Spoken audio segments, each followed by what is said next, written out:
Hi everyone, welcome back to Crazy Gamer.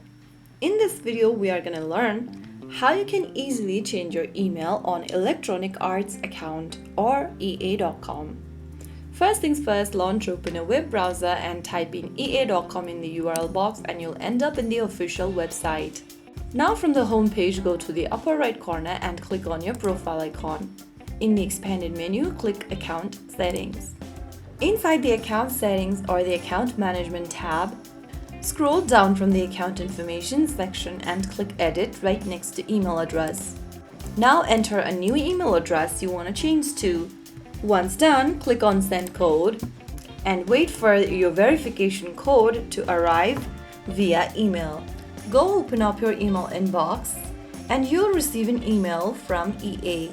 Type in your code exactly as you received it in the text box, and once done, click Submit. Right after you do that, you will be able to change your email address right away in your EA.com account. Super quick, isn't it?